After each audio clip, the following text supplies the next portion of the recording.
I know we've only known each other for 4 weeks and 3 days, but to me, it seems like 9 weeks and 5 days.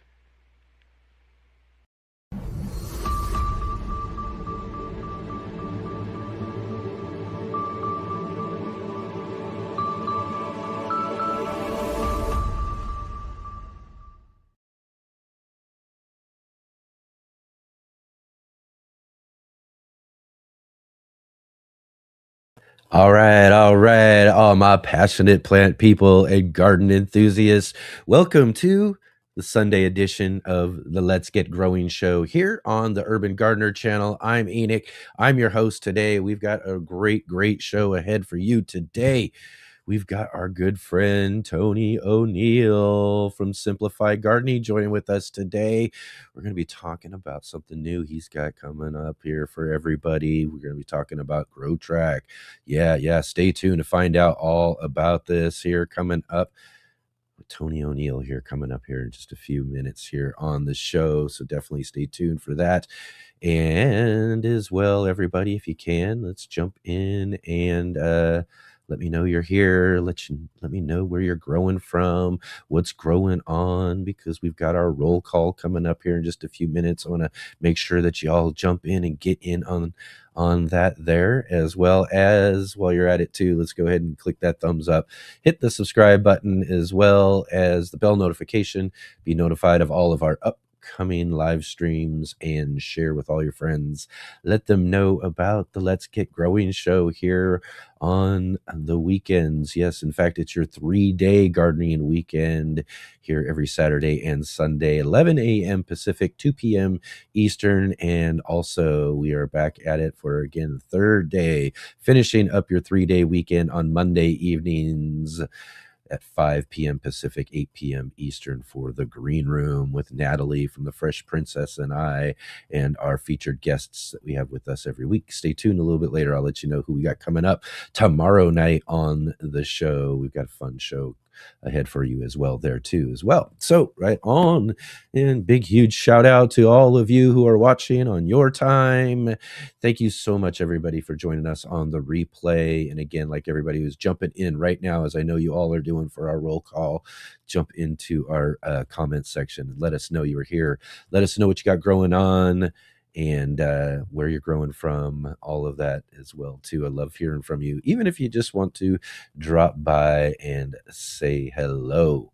Definitely join in the conversation, though. If you are here with us live, we definitely love to see you all here joining in on the conversation with everybody as well. So definitely, like I said, jump in, join the conversation, especially if you got questions coming up. I'm sure everybody's going to have lots of questions for our good friend Tony later here as he talks about his new project, GrowTrack. So definitely drop in all of those questions and comments. We just might feature them on the show. We've got links for you down below. We'll talk a little bit more about those two as well coming up here in just a little bit.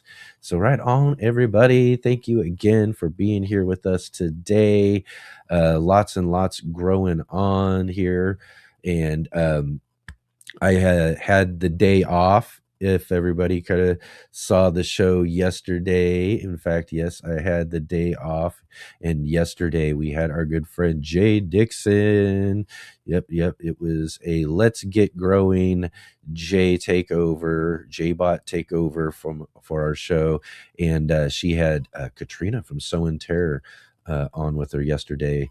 And it was a really great show. I however, wasn't around. Like, I took the day off myself, but it was a great show nonetheless. You guys all should go back and check that out. But thanks to Jay as well too for being available to take over on days when I'm not able to make it, instead of doing what we used to do. And we just had to leave the chat open for everybody, which was still cool that everybody came here, even just to hang out and talk in the chat and everything like you guys used to do. But now we got Jay here to take over and be able to hang out with all of you as well too on the days that I can't make it for the show. So it was really great. It's been some great weather around here. In fact, I had other things I had to go do, and as far as that goes, so I still didn't get get to do much in the garden space that I need to. I've been working a lot this last week. I got plans for this next week to hopefully get pretty much hopefully caught up on the main garden spaces that I'm going to be growing in this year, and hopefully get some tasks that need to get done, and take advantage of all of this really great weather that we've been having here in Southern Oregon. And so definitely got to take advantage of it, because it's probably going to be like any other, or last year in fact, but a few other years recently as well too, where it's like, it seems like we're just starting to get into spring, and spring weather's starting to kick in, and then all of a sudden a switch hits and it's like summertime already. So I got to try to get ahead of that switch, because I'm sure the way things have been going so far, we've been getting record temperatures and all of that this last month. And so it's already warming up so far. So let's start anticipating probably another early summer around here. So I definitely want to I'm already like trying to get ahead on my tomatoes and all of that. Hopefully they'll be popping up and ready to go, along with my peppers that I've got going indoors, so that I can have those ready to kind of sneak out here real soon in the next few weeks, because I want to try to get as ahead of everything as possible and get these plants in the ground right away. And yeah, even though it would be a bit early for me here in my area too. I mean, we're not really anticipating our last frost, at least as far as what our official last frost date is, until mid-May. And so, but just the way things have warmed up, the way they've warmed up the last year, I'll go out and protect some things if we get some bits of frost or threats of frost that might come through over the next few weeks. But I want to try to get ahead of what I believe will happen, because by the time we get to early May, mid-May, it's probably going to be like summertime weather already. So, but there's always that risk, and that's the thing you got to think about, if you're trying to jump ahead of things, is that sort of risk that can happen with frosts popping up. Who knows? It could even snow just out of nowhere, late into the season. And so we got to get out there if I'm going to get those plants, those more summertime plants out, like my tomatoes, mainly tomatoes. I'll hold off on the peppers and some of the other things until it does warm up, or I'm assured that we're going to make it through to our last frost date, and then we can be good with that. But the tomatoes, they cause a problem for me every year if I get them out too late. So I got to get them out real soon and take advantage of all this warm weather. Hopefully you're all taking advantage of all the warm weather in your gardens, and getting to all of those pertinent gardening tasks that you've got to get done in your garden. But let's go ahead and jump in. I see everybody's already getting in here, so let's go ahead and jump in. As I said, everyone, if you can get into our chat right now and let us know where you're growing from, what you got growing on. Maybe you're starting some new things in your garden this year, and all of that. But go ahead and jump in real quick here, because it's time for roll call. My name is Kevin. Yeah. That is my name. Yeah. They call me Kevin. Yeah. Because that's my name. Roll call. All right. Now it's time to see who we've got in the chat with us today. If you had, like I said, if you haven't yet jumped in yet, go ahead and do that now. Let us know where you're growing from, what you got growing on in your garden. We love to hear from you here on our roll call. And at the top of roll call, we definitely got to say another thank you to Jay, the J-Bot, joining us from Huron County, Midwestern Ontario, in the lee of Lake Huron, up there in Canada. And also here on the Let's Get Growing show yesterday, as well as facilitating our chat. Thank you, Jay, for all of your help. Everybody keep an eye out, too, in the chat for links and other further discussions on the things that we're talking about here today. We also got joining with us our good friend David, Bowtie David. He says, Triple G, greetings, global gardeners from Emerald Coast of the Florida Panhandle in the heart of, get all of this, Old Destin, where our high is only 65. Only 65 today. That's probably what our high will be here as well. But when it gets like that high and that nice and sunny out, um, in this time of year, it really does seem a lot warmer and a lot nicer than it really is. At only 65. I say only 65. I'm sure there's a lot of folks who really wish they had at least that themselves. We've got EE2201 with us here today. Thank you so much for being here. Good afternoon to you. And let's see here. This does a really good job trying to learn all I can from my own upcoming studio. Oh, okay, excellent. Yes, I hope your studio does turn out well. I can't wait to see it. Let's see here. Oh, thank you. My new favorite show. Well, we love it when you say that's our new favorite show. Thank you so much. It makes it all worth it, what we do around here, to see you all enjoying what we do. So we've got also another contributor to this show as well. Robin Gardens joining us from Zone 5B, sunny Chicagoland, and potting up seedlings while listening. Hope to be done by the time Tony arrives with his announcement. Yeah. Excellent. It's great to have you here, Robin. Thanks for being here with us today, as well as Kevin. Hello, Kevin. How are you doing? Great to have you here with us. We've got the Wickershire Project. Get them early prolifics in. Beat the bugs. Hello, chat. Yes, that's right. Get the early ones in. Dr. Right? Is that right? Leah? Oh my gosh.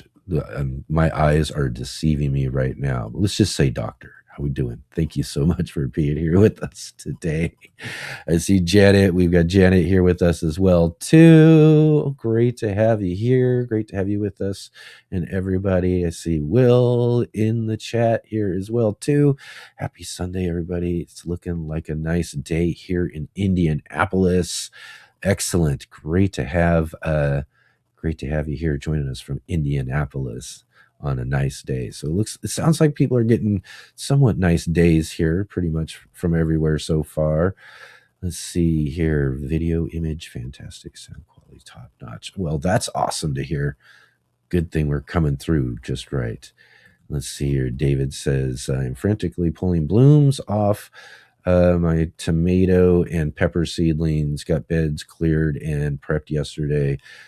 So going in real soon. Excellent. Yeah, where you're at, I bet you they're ready to go for sure. Definitely. Let's see here. What else do we got? Wickershire, Tennessee. It's growing most common herbs: pumpkin, squash, cukes, peas, beans, corn, sunflower. Listen to all this good stuff. Coffee and sugar cane, sweet and hot peppers, lots of tomatoes, and much more. Too much more to list. That's quite a list already. That's awesome. All of that, just amazing stuff. Right on. We got Farmer Marshall with us. Hey, folks. Georgia 8A, planting more seeds. Also planting new fruit trees. Awesome. Yeah, get those fruit trees in if you got the space. Grow them for sure. Get those in for definitely awesome. And we got Lookton Nature Homestead with us as well, too. Says, I think we're finally in the clear for nights below 40 here in the bogs of southeast Pennsylvania in 7B, 7A. However, I trust Mother Nature like a Texan. That's right. Fox in the coop. That's right. Exactly. You never know. It'll throw some things at you just when you think you're in the clear. It's always a risk if you're trying to go up against Mother Nature, that's for sure. We got Joe from Muddy Puddles Farm joining us from Cornwall, UK. Thank you. And as well, too, Sean the gardener here with us, growing dahlias, carrots, onions, parsnips. Some awesome stuff you all have growing out in your gardens. It's great to have you all here with us. Thank you so much for being here. Let's go ahead and jump right into this. We've got In the Garden with our good friend, as you can tell, it's a replay, but you'll enjoy it as much as any other in the gardens from Mark. But here you go.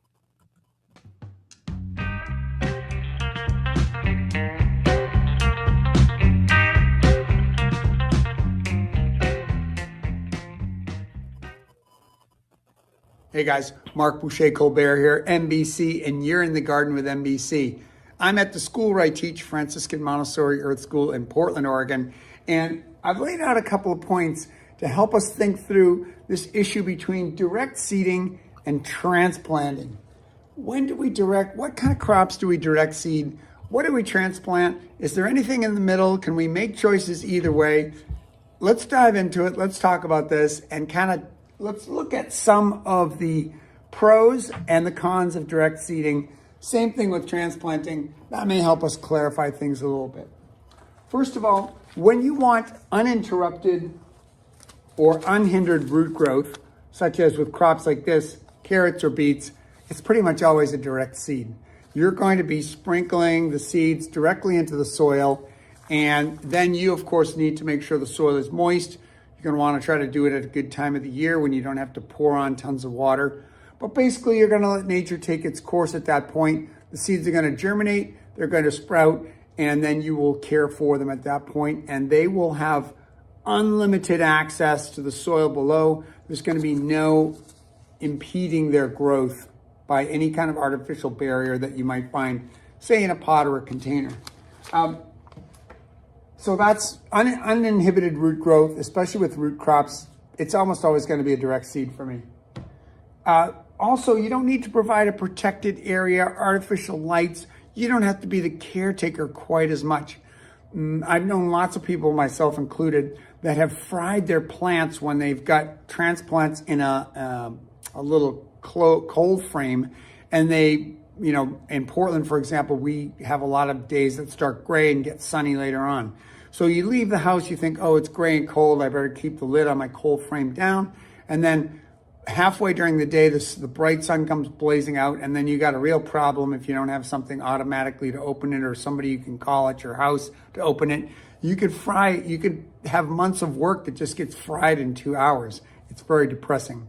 So with direct seed, you're not worried about that. The plant is adapting itself to the environment. It's adapting itself to the ultraviolet rays in the sun. Again, you're not going to get sunburn. You're not going to fry tender transplants if you bring them out and forget to accustom them to the cold, to the UV levels, all that kind of stuff. We've all had transplant disasters, and we know that carrots, for example, and beets never really suffer from that because they pop up, they get the sun as their source, they're just adjusted to it. Whatever the temperature is, it was obviously inadequate for them to germinate. So that's really two of the big pros. The cons of direct seeding, or at least the main one, is that these guys are going to be susceptible and subject to all the diseases, pests, and weeds that threaten plants out in the field. And that can be considerable, especially when you're thinking about something like carrots, for example.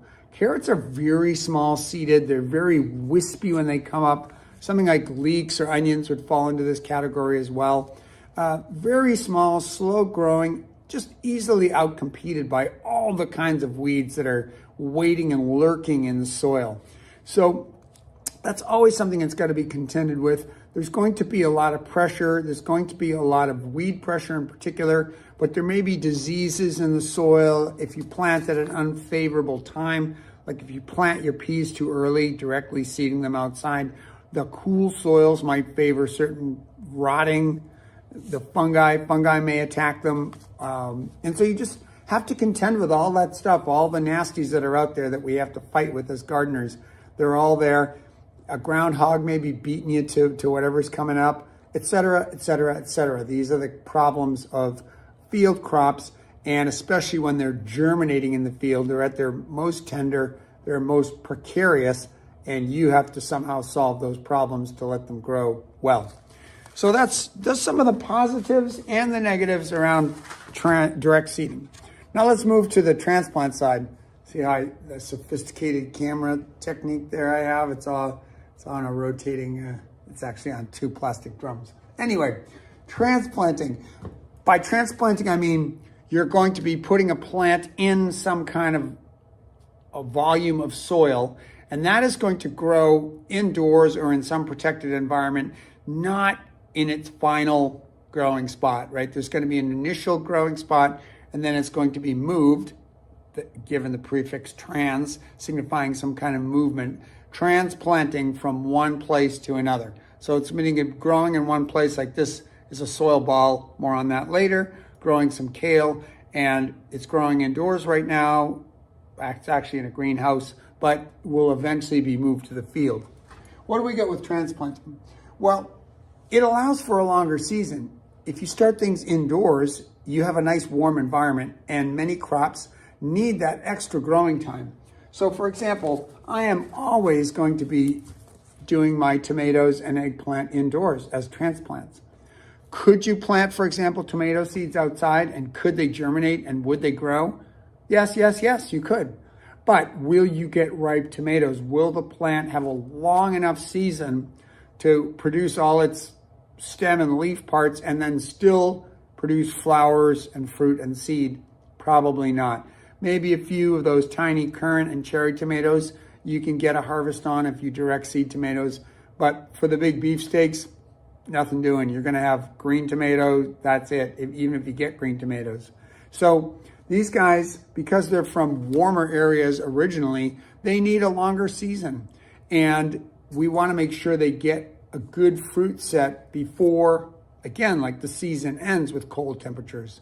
So since we're bookended, especially in our climate here in Portland, bookended by cold temperatures on either side of the season, we need to try to lengthen it early on by transplanting and starting our peppers, our eggplants, our tomatoes in pots, indoors, and then eventually moving them out when the conditions are good. So that's one advantage. We can lengthen the season by using the artificially controlled environment of our indoor space. It allows for relay plantings. Let's go back to this kale. Let's say I'm nearing the end of the season. It's August 1st, and I want to plant kale in my field, but I've got some squash, some delicata squash, for example, that are maturing still and that are not ready yet. They're actually not going to be ready until about September 15th. I still have about 6 weeks. Well, if I have a big enough volume of soil, a big enough pot, a big enough soil block, soil ball, whatever the case may be, I can start that kale indoors in a greenhouse or even inside, and provided I give it light, water, etc., what it needs, it will grow, it will attain a certain size, and on September 15th, when I'm harvesting my squash out of the field, I can then immediately plant the kale there. So it's kind of a relay, passing the relay baton, right? There's been no interruption in the growing in that bed. I've been able to see one crop fully to the end of its cycle and then immediately have another crop to go in, just as productive as possible. So transplanting allows for that kind of planning and that kind of relay planting, which is really amazing. Disadvantages, you need to create an area to house the plants. You need the apparatus to provide everything that they need. The light, the water, the temperature, all that. It may cost money. Trying to heat a greenhouse, it's going to cost you some money. Growing plants indoors, you might have to invest in a grow light because your normal lights aren't going to be bright enough, and you might not have enough light coming in from the windowsill in January or February to have good growth. So you're going to have to invest some money. You're going to have to take care of things. Going away for the weekend, you better have a plan for watering, etc., etc. You're in charge. Whereas plants that are direct seeded out in the field or in the raised bed can kind of go after their own nutrients, go after their own water, etc. They can fend for themselves a little bit more. What about the in-between? So I've told you certain things that are definite. So I'm always going to direct seed carrots and beets and root crops and radishes. I'm always going to transplant warm season crops like squash. Well, yeah, no, squash is in the middle, like peppers, eggplant, tomato. There we go. Those warm season ones. But what about things like a lettuce or a squash, for example? I may make some decisions and do one or the other. For example, the early part of the season, the soil is cool, lettuce seeds are small, they're susceptible to fungi. They're susceptible to all the kind of stuff that's in the soil. I may want to give them a good start indoors where soil temps are warm. Like I'm in a room that's 72 degrees right now. If I leave a bunch of soil in this room, it's going to be at 72 degrees. It's going to take a long time for the soil outside to go to 72 degrees. I'm going to get those kind of temperatures like in late July. So what a way to start. I can get this lettuce growing and it's going to think it's late July by starting in here. It's going to be a big, strong plant by the time I put it out, and it will be able to resist. First of all, it's gotten through the initial phase of sprouting and resisting any fungi and bacteria in the soil that could get it at that point. But it's going to be able to resist other things like slugs, for example, that could mow down a smaller plant in moments. And I'm going to have a better chance of noticing slug damage, taking action against it, and saving that lettuce crop. So early on in the season, I'm always going to be transplanting lettuce. I'm not really going to be direct seeding it. But later in the season, when it's warmer and the soil temperature is warmer, I might choose to water a bed really well and plant some direct seeded lettuce, knowing it's going to be up in 2 or 3 days, knowing that slugs aren't that much of a problem, knowing that the growth is going to be very vigorous and it's heading into the cool season where it will mature in the conditions that it likes. So I may be going toward direct seeding lettuce later on in the season. Same thing with something like, let's say beans, and squash could fit in here as well. I'm going to probably transplant my first set of beans, like put them in pots inside and get an early start on this warm season crop. But then after that, it's got a short enough growth period, unlike a tomato or pepper or an eggplant, that I can just direct seed it and get good production after that. So I'm probably just going to choose again, like the beginning of the season for this.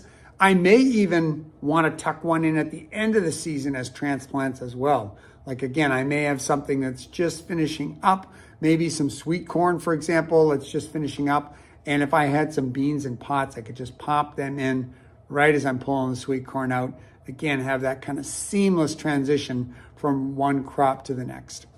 Anyway, like everything in life, there's some things that are clear and some things that are in the muddy middle. And I hope you can see that deciding whether to direct seed or transplant is kind of one of those things. On the side of direct seeding, we have uninhibited root growth, right? Uninhibited growth of the plant. No limits, no pot, no container. It's never going to run out of soil, et cetera, et cetera. It's got the whole volume of raised bed or field, whatever you're planting in. So good, it can do its thing. Second, you don't have to take so much care of it. The forces of nature are doing the job. The sun's providing the light, the rain's providing the water, the nutrients in the soil are there. You're good. You don't have to be doing all the kind of caretaking. On the negative side, you got all the diseases to worry about. You got all the pests to worry about. You got all the weed competition to worry about. That's a lot to worry about. You may not want all that to worry about, or you may have to come up with some real strategies to deal with that if you don't have a choice, like with carrots. You got to come up with strategies for the weeds. How about transplants? Definitely a yes when we need a long season crop. Definitely a yes if we want to relay and get more out of our garden beds and with strategic plantings. And then we become the caretakers for that time when the plant is in some kind of container. It does have the potential limit of the container or the volume of soil. And that's just something you have to kind of deal with, whether it's something like this, whether it's a little plastic, or whether it's something like this seed ball here. There's only a certain amount of soil here, and sooner or later the plant's going to run out of it. And if you miss your window, it's going to suffer a little bit. So you become a little more parental in that sense. You have to take care of things, but you get the advantages of that early, that longer season, that relay planting. So in a lot of cases, it's up to you. I encourage a spirit of experimentation. I encourage you to try new things. I encourage you to break the rules every once in a while. So if you want to try transplanting carrots, go ahead, see how they do. My experience has been that it doesn't do very well. Conversely, though, I have had successful transplant of beets. So there you go. It's not always hard and fast. Still, it's much better. You get much better growth when you direct seed those guys. You got much better. Don't go planting your tomatoes direct seed. Just put them in pots. Trust me on that one. But in the middle, in that muddy middle, try some things. Try some beans in pots. Try some lettuce direct seed. See what you get. Mix it up a little bit. Learn something. Have fun while you're doing it. And I hope this helped you get a little bit more of a sense of when we're direct seeding stuff, when we're transplanting. I'll see you next time in the garden with NBC.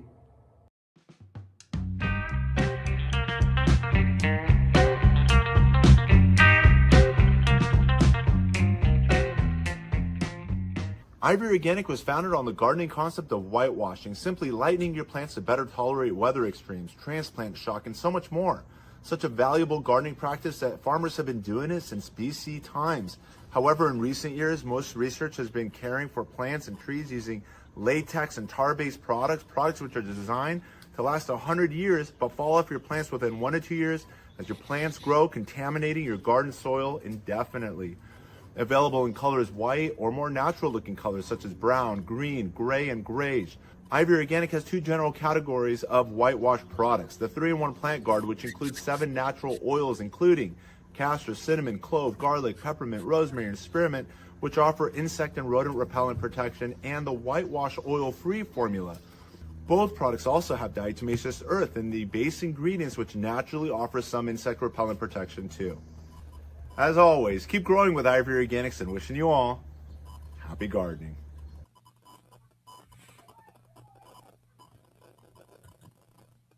All right, everybody. Here we are back at it. And yeah, that was quite a great lesson there from Mark Boucher Colbert, Mr. NBC there in the garden. Thanks to Mark for doing that. And like I said, it was a replay. But anyways, thanks to him anyways. And go check out a link down below. Go follow Mark over on his page and learn lots more. He's such a smart gardener. I always learn something from him. And also, too, again, as I mentioned before, or a little bit earlier, if you didn't get a chance to go check out yesterday's show, we had Jay take over the show yesterday. I wasn't here, and she did a great job hosting the show and hanging out with Katrina from Sow and Tear. They had a really great conversation. If you didn't get a chance, go back and check out that show from yesterday. But if you didn't get a chance, also check out last week's show as well, too. We had last Saturday on the show Grant Meekhorst from the Gardening Grant on the show. He was on with us along with Bowtie Life. David, our friend from Bowtie, joined us from the Farmhouse Fair as well, too. It's kind of fun to have those kind of on location. The internet a little wonky, but you know what? It's still fun anyways to get a chance to check out some of these cool, fun local events and everything.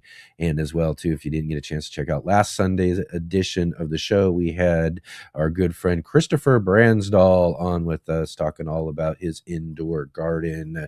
We were supposed to have Christopher and Kang together, so I was trying to get to do our first weekend of spring hangout, but Kang had to skip out there. So it was a great conversation still. Always great fun to hang out and talk with our good friend Christopher, growing out of the mountains of Norway, you know, and he just grows some of these just really amazing things in these grow rooms and his greenhouses and his outdoor garden we talked about as well, too.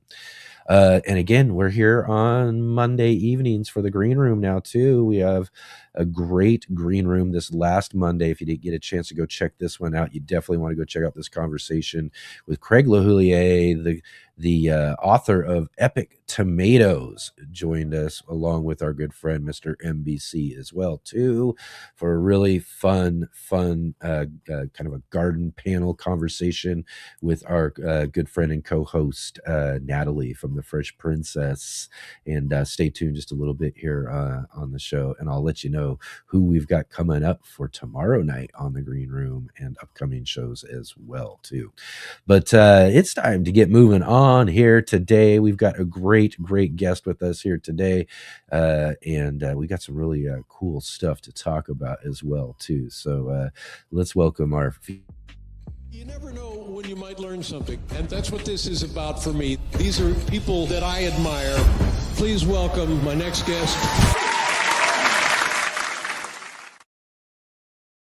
All right. That's right. Let's welcome our next guest, Tony O'Neill from Simplify Gardening, joining with us here on the show today. Great to have you with us, Tony. You're welcome. How are you doing?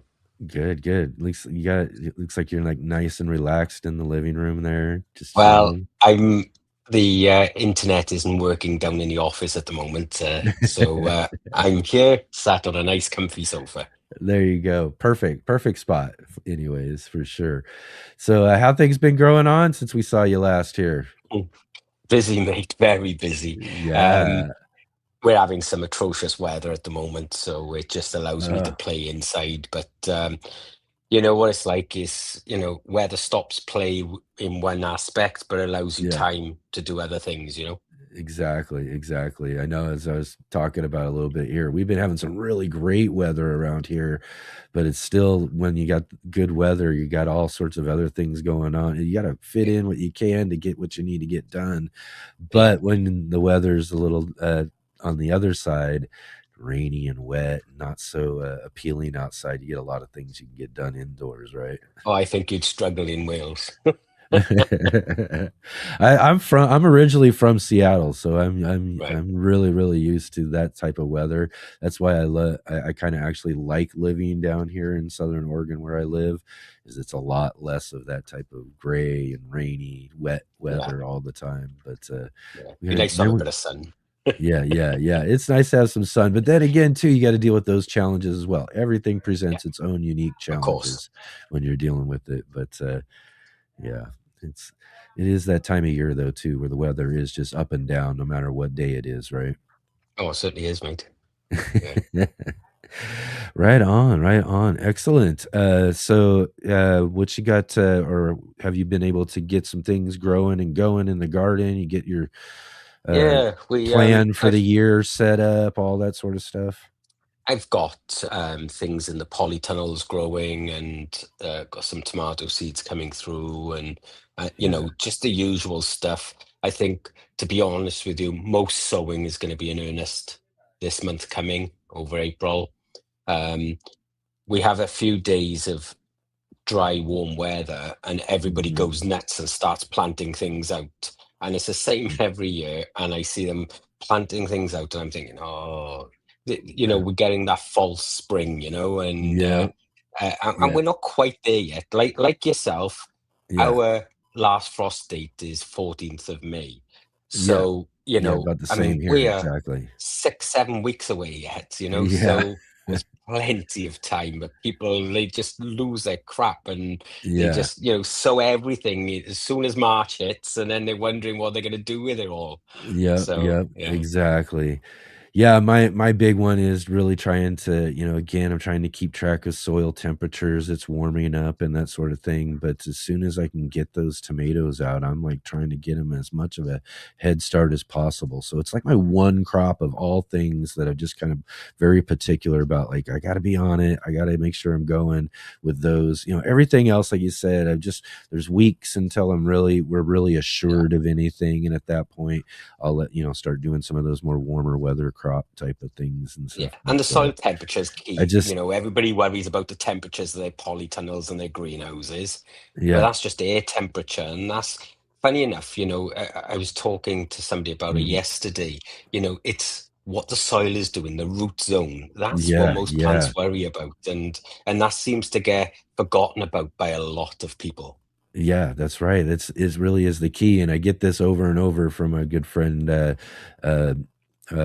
Gardner Scott, who Mhm. he's always soil temperature. We're always thinking a lot. The big one for Oh, gardeners Scott as knows you're his learning stuff. is zones and thinking about knowing what your zones are and all of that. But then that really only tells us about what our most extreme cold will be, and then we've got our last frost dates, which were great measurements of kind of like giving you an about time to give you an idea of certain things. But really, what it comes down to, we got to be thinking about the soil temperature.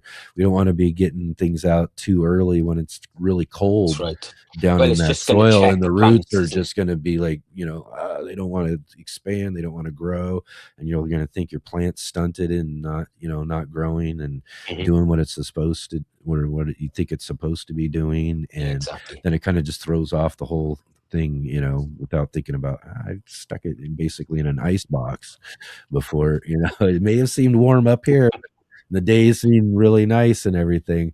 But the one that I'm really, that I get most concerned about, like I said, are tomatoes. I just so much trouble with the way the heat comes on for us here Yeah, in our area. So I like to try to get them as much of a head start as possible. So that's the beauty of indoor sowing, though, isn't it? as soon as they can get out, I got to be on top of it. They got to be ready to go. So I got to make sure my timing's just right. Yeah, cool. Everything else I just kind of throw to a whatever. Let's get it Just get the about right. tomatoes right. You get those tomatoes right for sure. Right on, Tony. Well, as I've been kind of teasing everybody as we're talking about this show coming up here and everything, is we got something completely new to be talking about with you today. I just Yeah, kind of tease it here along the lines of if folks haven't had a chance to check out our monthly gardening book club. Tony was one of our first monthly gardening book clubs. He's written a couple of really great books, but there's a lot of work that goes into putting the book together and taking the time and doing all that we've talked about, like when you were on the book club and yeah. I everything mean, that before. that last book, funny enough, Enoch, Yeah, obviously, it went bestseller, but yeah, last May, I won an yeah. award for that book as well. Oh So, wow. and that's thanks to like everybody that's purchased that.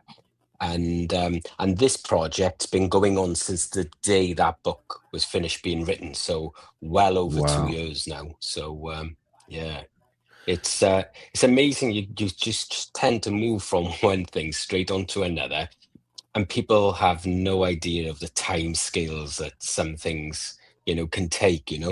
Yeah, yeah, that's just uh, and again too, people who are really and I suppose that these books have kind of designed you that way now.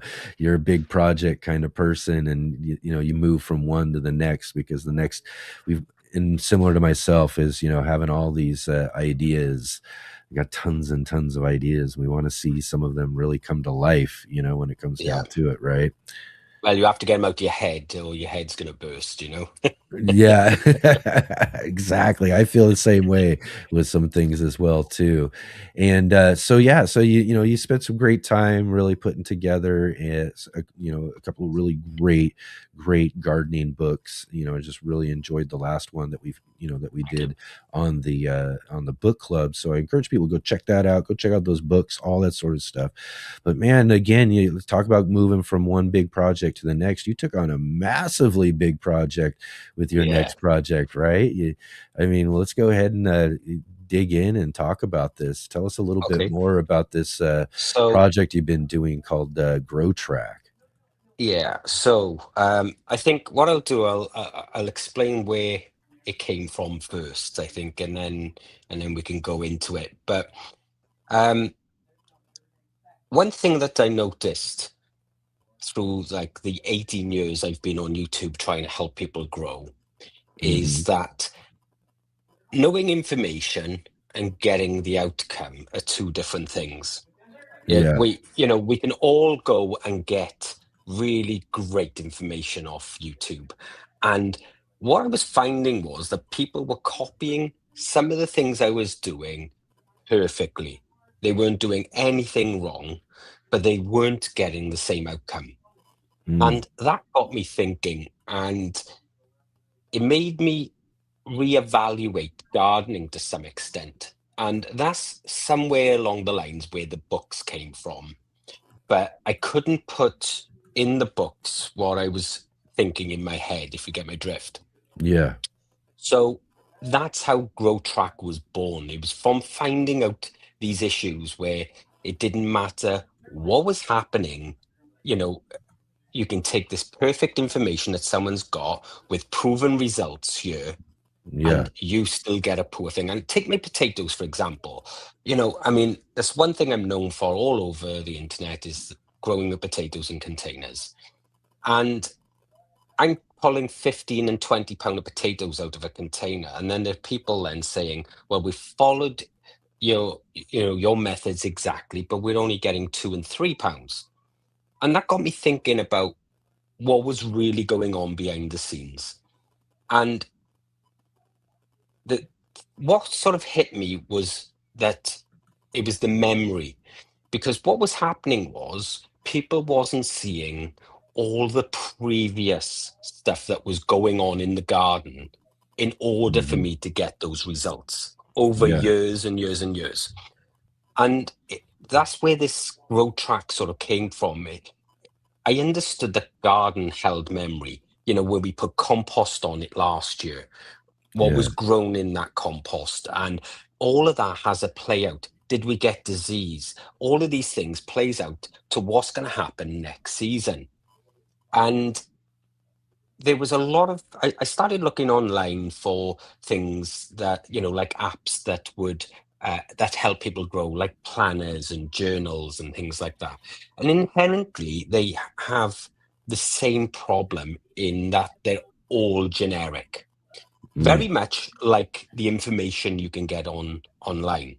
So I give someone information about growing potatoes, and that information is perfect for me, but it's still generic information that may not be able to be adapted. An example would be someone in Australia that has really hot temperatures, and I'm quite mild here in the UK. There's a difference in parity there. So it got me thinking around the memory of gardens and things like that. I was looking at the apps and finding that everything was generic, nothing was personal. Even when it came down to something like weather, you would put in like your city or something, but you might be living in a total microclimate, these sort of things. And I then wanted to be able to design an app, and initially it was going to be a planner app, but it evolved over the last 2 years since I've been designing it. And I totally moved away from the planner app because I thought, well, the issue there is you sit at home through winter, planning your garden, drawing out boxes, dragging in these little icons, and it's still all generic. And then as soon as spring comes, that plan goes out the window because something changed that didn't match your perfect idea of the garden. So I wanted something that was dynamic, something that evolved with you every step of the way in the garden. And that's where GrowTrack was born from. And GrowTrack is designed to be like a head gardener within your that sits on your shoulder, if you like, when you're in the garden, and it can advise you and do all of these things, as well as allow you to plan and everything else. So that's essentially where it came from. Now, GrowTrack's been under development for about 2 years. And, sorry, I'm getting feedback from someone's I think, mic is... GrowTrack has been in development since the last book, since I finished writing the last book. So that was before it was even launched. So it's just over 2 years now. And every time I thought I was done, I'd have another idea, and I thought, oh no, that'd be really good if it could do this. And then of course, then I had to do the coding to make that work. And you know what it's like when you add one thing, it messes up about 10 other things. So,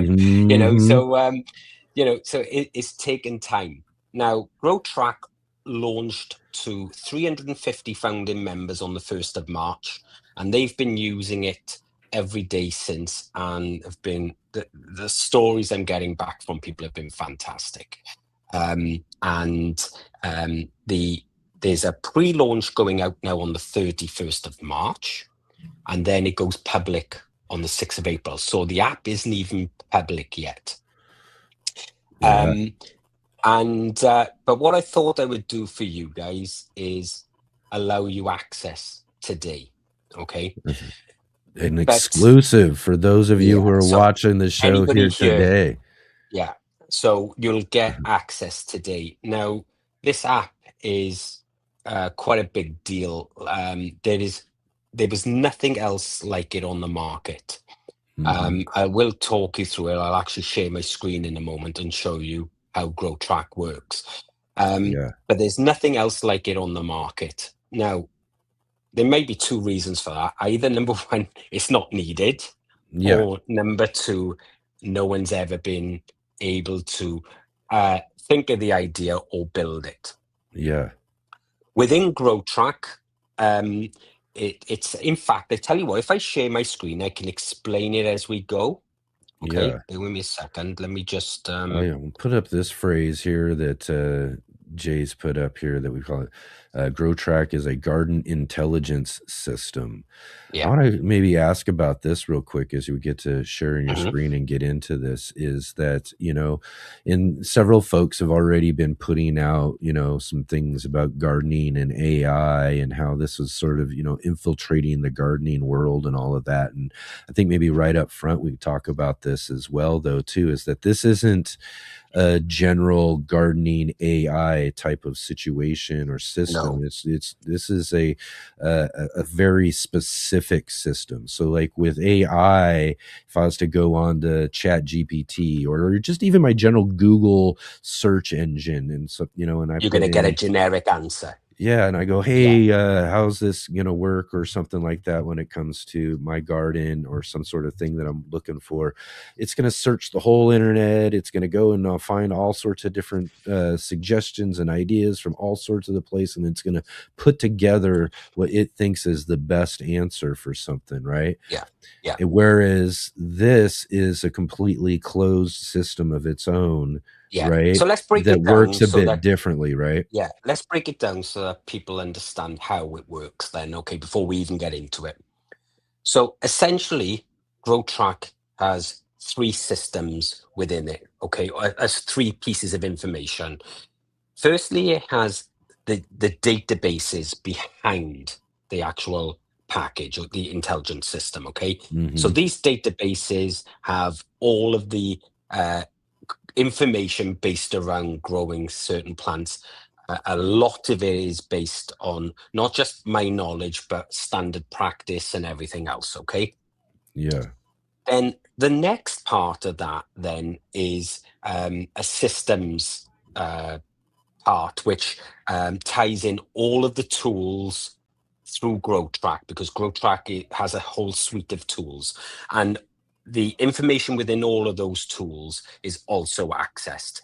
But this is where I was talking about earlier on about all the apps being generic. GrowTrack is personal, okay? Mhm. And the reason it's personal is you build your application based on your garden. It has your photographs, not generic icons or anything like that. You're taking photos of your actual garden. It's taking coordinates of your actual beds. It's taking the soil conditions. It's taking the microclimates. It's taking all of your data. Okay, so Mhm. it's your beds, your gardens, your soil, your weather, and then it does that. Now, within the actual intelligence system, we have uh, an AI which is on a closed loop system. It does have access to the outside world, but as a last resort. And it then accesses these three pillars that we talked about. The last one, which is all of your data, and then the databases that it uses as the truth, if you like. Okay. Yeah. And this is why it's completely different. So, for argument's sake, now, if you was to go to the internet and ask the internet what the weather was like in your area, it's going to give you a generic answer to that weather. If Mm. you do that in GrowTrack and you've built your beds, following the schedule and put the information in, then it's going to give you the weather for that specific geolocation, i.e., that Mm. bed. Yeah. So Rowan is the AI intelligence behind this. That's the name of the AI. And Mhm. what Rowan does is he takes all of this information and your personal information, and he can tell you the temperature. I can go onto my phone now and I can ask Rowan, what's the temperature in Polytunnel 1? And he'll come back and tell me the temperature in Polytunnel 1, not the temperature that's generic for the area. Mm. So, and the reason this is important is because of microclimates. So in my Yeah. polytunnel, the temperature in there is going to be a few degrees warmer than the temperature on the bed that's on just outside the plastic, Yeah. right? Yeah. So this is important because it can predict which beds are going to get affected by frost. So if, for argument's sake, you were going to go to your garden and you knew there's possibility of a frost, you're going to try be covering all of your beds to protect everything. Whereas Rowan can state, well, this is in a microclimate. This is going to be 4 degrees warmer. You don't need to worry about this, but we can cover this bed, and this bed, and then you won't have to do that. And this is what I'm saying about personal. All the information that Rowan has access to is inputted by the user. And the reason, the more information that's put in, the better, because Rowan remembers all of this information. The problem people have with things like journaling, and journaling's great because it allows you to go and write down details that are important and that you can keep a record of. But the biggest problem with journaling is that people don't ever go back and look through those, or not consistently. And the issue you have then is that picking up patterns across multiple seasons is an issue. Give me one sec. Take it up to Mum, love. Right. Sorry about that. No problem. And the biggest issues, like I said, is picking patterns up throughout the seasons. Where Rowan is different with this is he is able to take years and years and years worth of data and find those patterns and then predict. And I'll give an example of this. Say this year you go and plant 30 tomatoes in a greenhouse and you log that, and later on in the season you get late blight on those tomatoes. Okay. Yeah. This is logged with Rowan into the GrowTrack app. And then next year, when you go to plant the same amount of tomatoes in that greenhouse, Rowan's going to stop you and say, right, Tony, have you thought about this now? Because last year you had late blight. We need to think about more airflow. We may need to think about mulching, and it will give you a load of information about how you can prevent that blight. And it might even suggest planting fewer plants, right? Yeah. So the predictive side of it is really good, but it's based on your information, not somebody else's. And this is why GrowTrack can give two people stood next to each other two totally different answers to the same question. Yeah. And that's where its strength lies. Okay.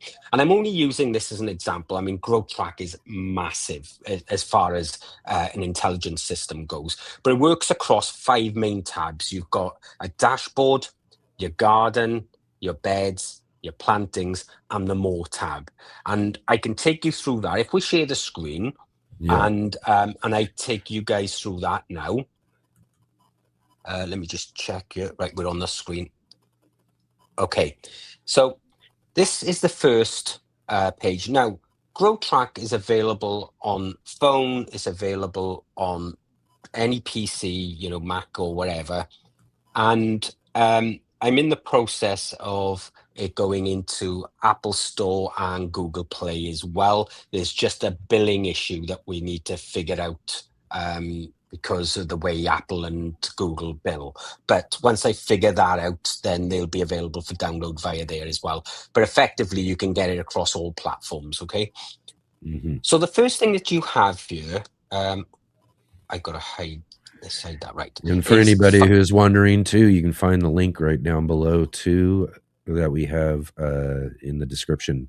And I'm sure Jay will share a link for live viewers as well. So when you first sign up, you're not going to see any of this, okay? You're going to have a green box that says, let's start taking you through onboarding. And there's an onboarding process that gets you to set up your first garden, things like that, before you're even allowed into the app.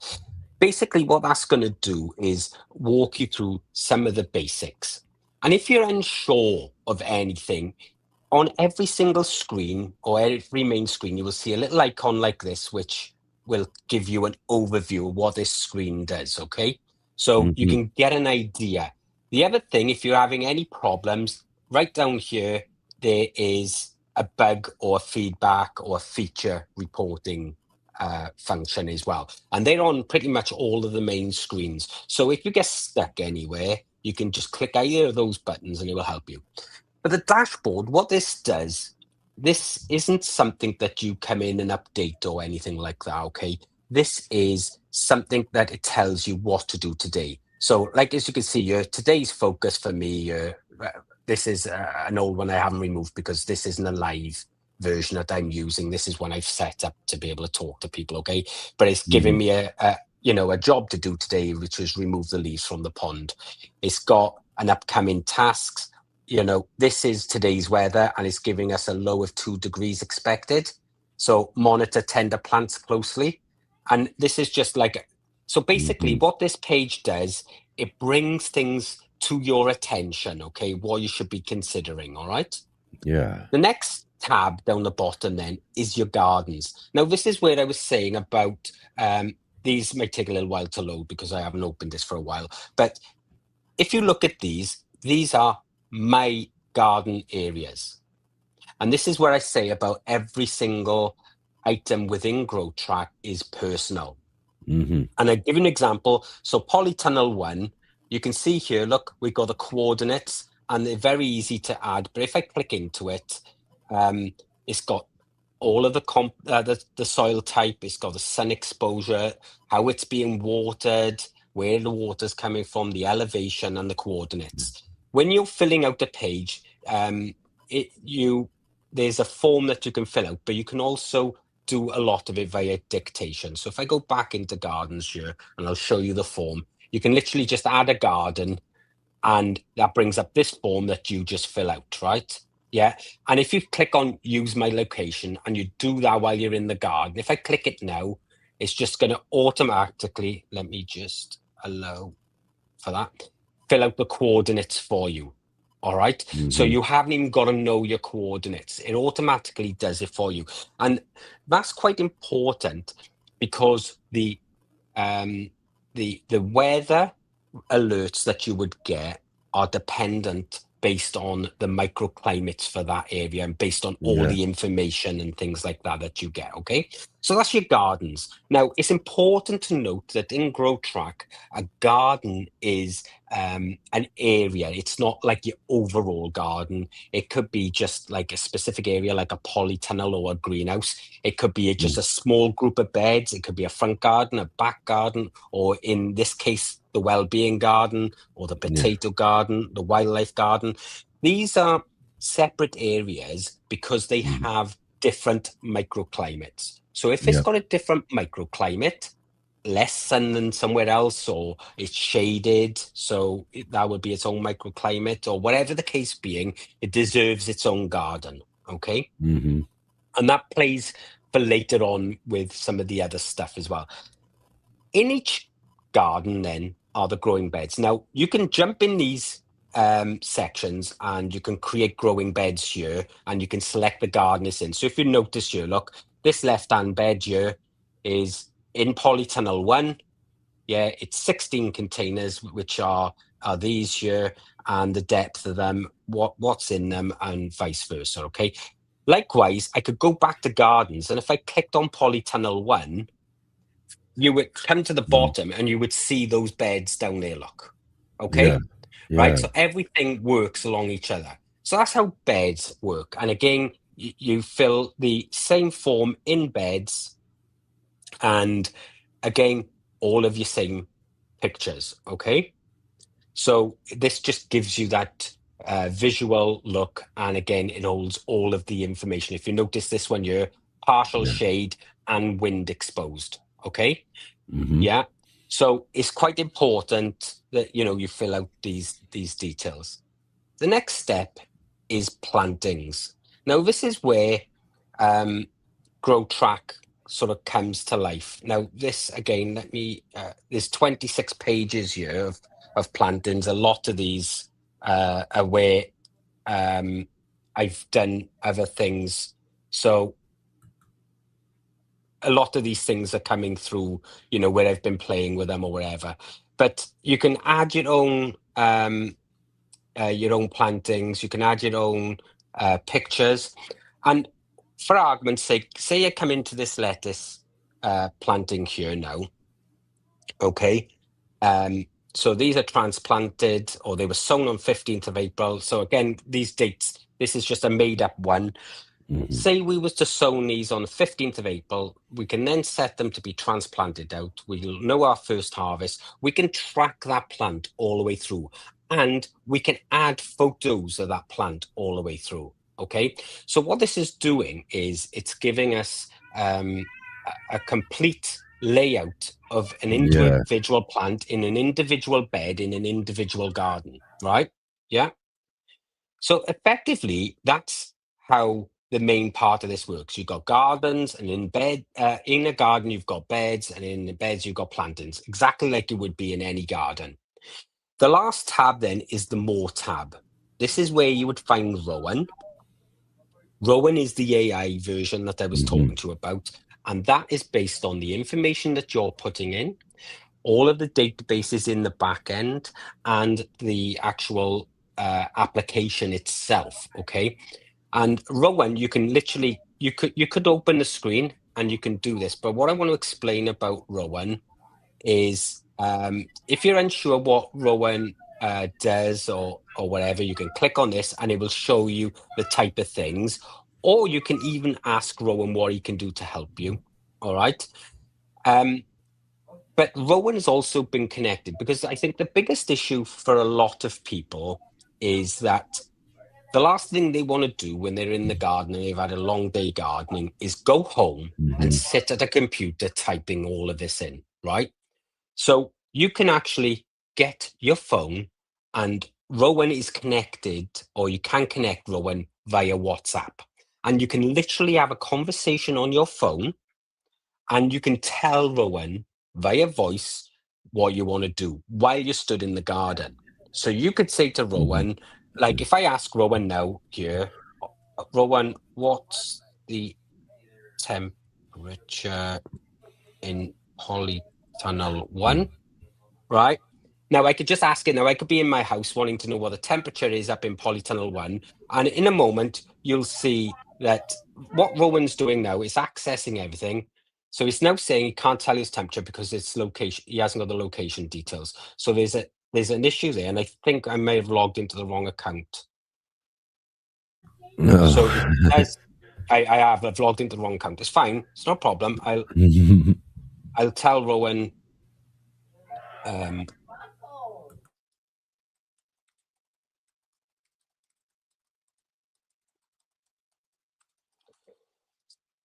This account, because it's only a tester account, may not have everything. Yeah, it's now saying, hello, Tony, it's 10 degrees and clear skies in your main garden today. So basically, Rowan can tell me, Rowan, and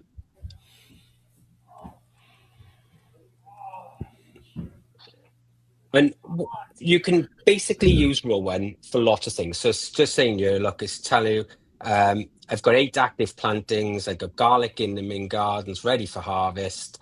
You know, because this is just the generic things I've put in to be able to demonstrate this, right? Yeah. But what Rowan will do, you can literally be in your greenhouse, you could be sowing seeds. Say you just sowed tomato, sweet aperitif. You could say via WhatsApp, Rowan, I've just sown sweet aperitif tomatoes, 15 seeds in a cell tray for bed 1 in polytunnel 1. Can you store that? And it will actually store that in all of the correct order, okay? And that's the great thing about Rowan. And he's accessing all of this information, okay? Then we go down further down the page, and we have a complete tool suite here. As you can see, there's a lot of stuff going on. You have planning tools, which will give you a season overview. It will give you what you should plant now. There's a calendar, there's a garden layout tool, crop rotation. Now, in the crop rotation, I'm not a believer of crop rotation, but it's there, and it does explain when to use it, okay, and what have you. It will work out your frost dates based on your location for you. All right. Then we come down further into the growth and health. Now in here we've got like a garden health library, and if we look at this, these are some of the libraries that Rowan is using for identification. And an example is you could be in your garden and take a photo of something and ask Rowan, what is this? Or you can come in here and you can click this button here. But if you just take the photo on your phone and upload that, or take it in WhatsApp, and Rowan will actually identify that. And then it will actually give you the information that's in these. So it'll give you a description, what the signs and symptoms are, what the treatment is, organic and chemical, the prevention of it, Oh yeah. okay, what the life cycle is, so you can break that life cycle so it doesn't come back. And if you want to learn any more, then Rowan will give you extra information based on that. And this is for alternative Alternia leaf spot. And this is a complete database based on pest and disease, okay? It's a huge database. Yeah. The next thing then that we have there is the crop library. Now, the crop library is editable. So someone here, look, as this is an added artichoke in here, but there's missing a picture. But for argument's sake, if we were to go into this artichoke globe and we ask Rowan, this is where Rowan is pulling that information from, right? So we've got planting spaces, growing information, companion plants, and this is for the generic globe artichokes. But if you, as a user, you want to add specific varieties, you do that when you're in the plantings phase, and then it will store your varieties here. And it's personal to you, so no one else will see those varieties, okay? So the data you enter is not visible by anybody else, okay? And essentially, that's what the crop library is doing. Then we come down into garden management tools, and in here we have a seed inventory, and this is quite cool in that if you notice in here now, there's Shirley here with no seeds left. So I had seeds, I sowed them, and if there was 15 seeds there, or like for this one here, sweet aperitif, there's 10 seeds left. If I was to sow them now in the planting, that would remove that to a 0, okay? Yeah. Okay. If you notice, this packet here is expired. So it's telling me it's expired, right? Right. Now, when you come to add them, you can literally just come here and take a photograph of the seed packet, and it will pull all the information you require. It'll ask you for the front and the back, and then it pulls all of the information when it expires, how many seeds, and then it stores those pictures at the bottom, right? So it's a really quick way of you going through and storing. And then what the seed inventory does, it actually alerts you when you run out. And that goes off into the next section. And these systems are all linked, right? So the next section then would be like the shopping list, for argument's sake. So as you can see here, I've got a lot of stuff in the shopping list to purchase. But if I auto-generate here, this will ask for permission, so I'll give it. And now it's just pulled those Shirley tomatoes that were on 0 through to the shopping list. Oh. If I was to then buy them, that would automatically be put through into the budget page, which is here. So you're keeping track of everything, look, right? So, and every single thing's interlinked, right? So, and information's entered once and it's used right throughout GrowTrack. So all of these tools are connected. They're not standalone tools, okay? So that's the great thing about it. You do something in one part, it feeds through to all of the other tools and it updates. And Rowan has access then to everything here. Now, this is great because it allows you to control your budget, right? So 2025, look, £155. So you can see what you're actually spending based on your garden, right? Then we can look at harvests in this section and in here. So as you harvest food, you can put a weight in there or whatever. And this is good because it can calculate what your yield is against what that value would be in your local stores. And this is what the app's designed to do. For your local store, it will take the value of those goods and it will put a monetary value to it, and you will see that in the budget tracker. Okay. Yeah. Then the last thing then, after you've harvested then with them, would be like a storage tracker. So in here, you can see exactly what's stored. So storage summary, like we got corn on the cob, 19 kilograms, blueberries, 17 kilograms. So let's find, the blueberries here. Saying we got 17 kilograms. Let's say I use 2 kilograms of those. We take them out of the freezer and we use them. So we're now down to 15 here. But up here, if I go to used, it's going to show that we've used another 2 kilograms. So now we've used 4 kilograms. Mhm. So it actually shows what you use. Now, the reason this is good is because say you grew £100 of potatoes, and then at the end of the year, you only actually use £30 of potatoes.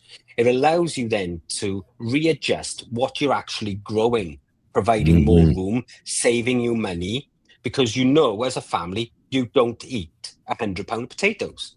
Right. Yeah.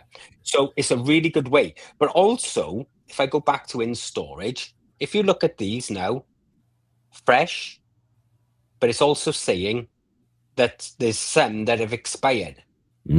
Right? So I now have some carrots in storage that expired on March 28th. I've got some potatoes that expired on March 28th. Yeah. So what this is telling me is I need to go and check those to see whether or not they're still okay or not. And I know where they're stored because it tells me it's in cold store. Right? So I just need to go there, check it, and what have you. But you get a summary up here of all your crops, and you can even just look at what's frozen, what's canned, what's dried.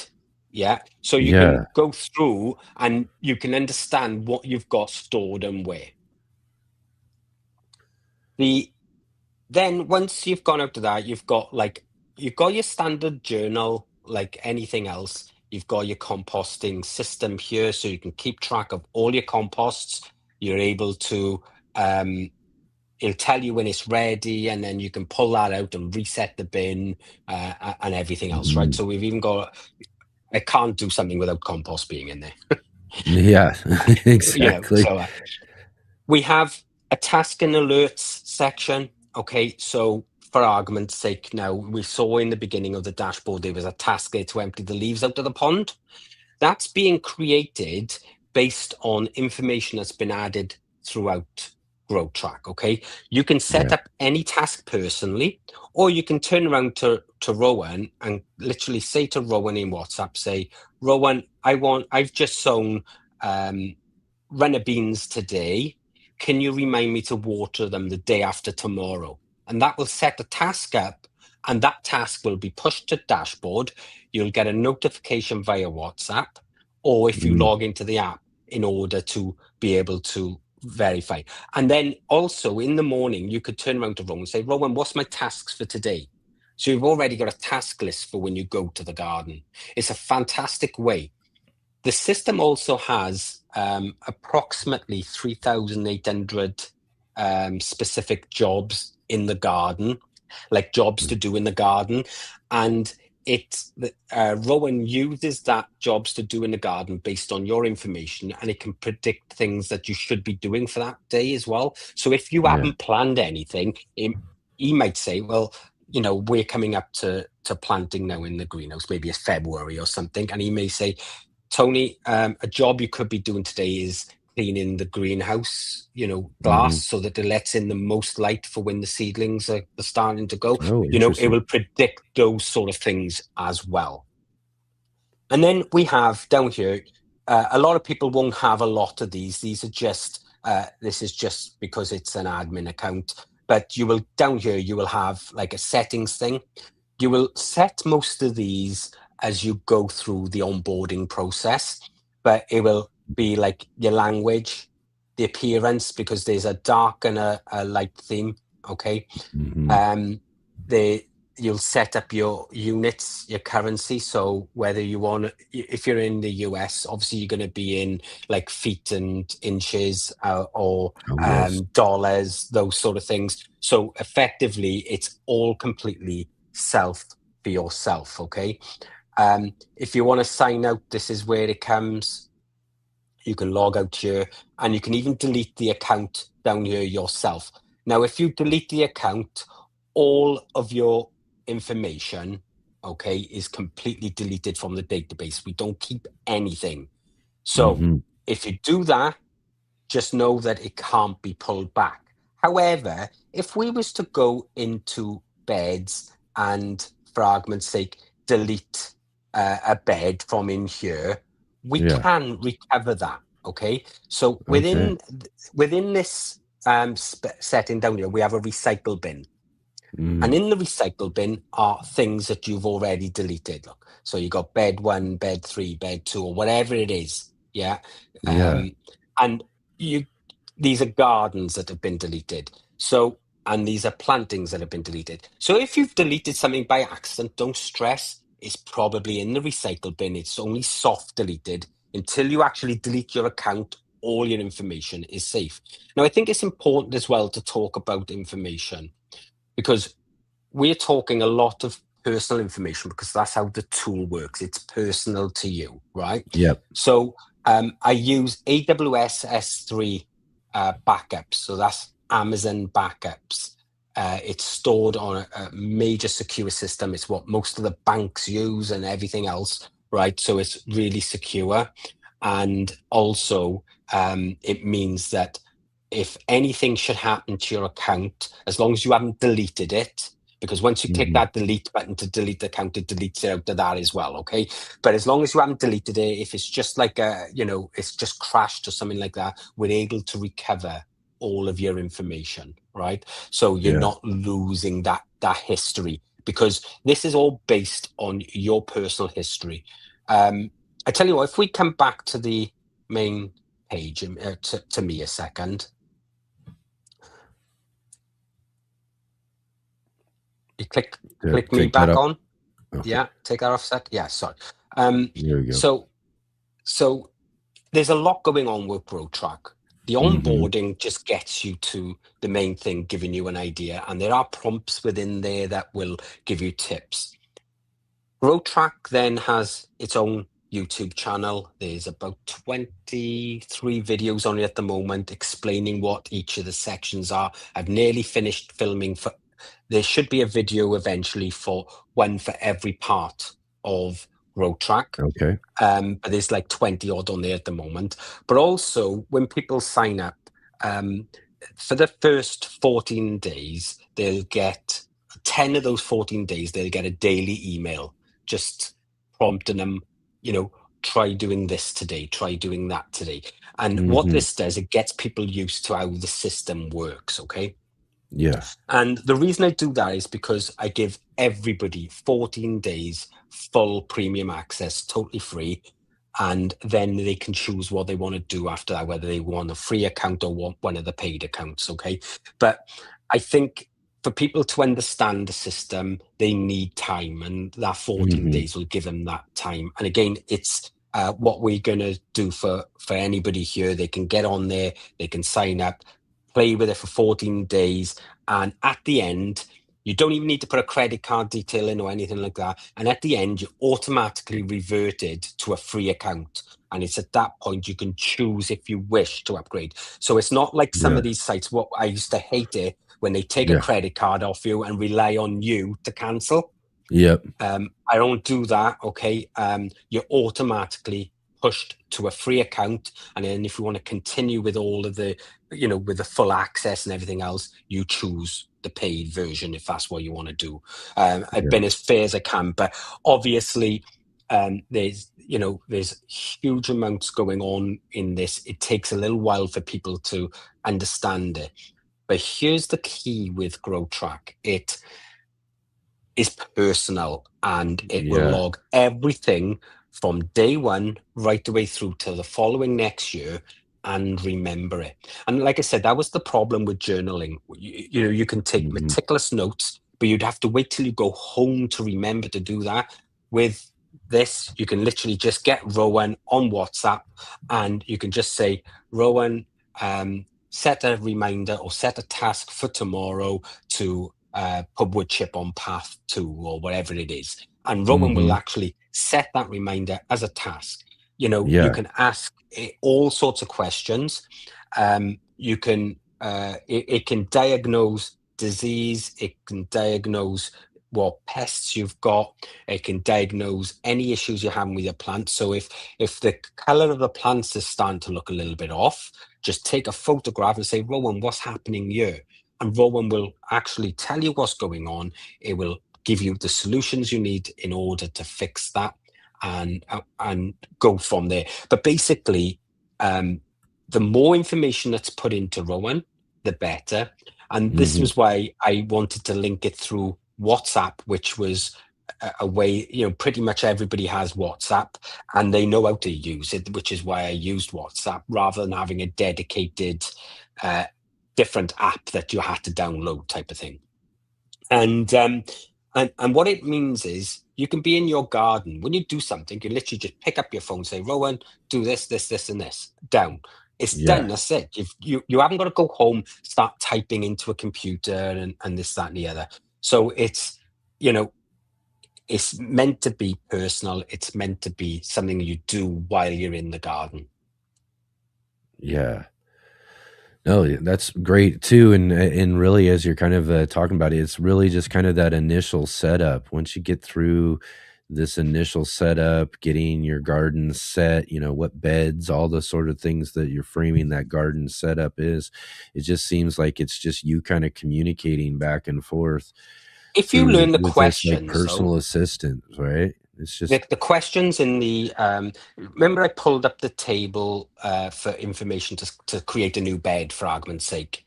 As long as you know what those questions are going to ask you, you can actually dictate to Rowan. Rowan, set up a new bed, mark it as Tony's bed.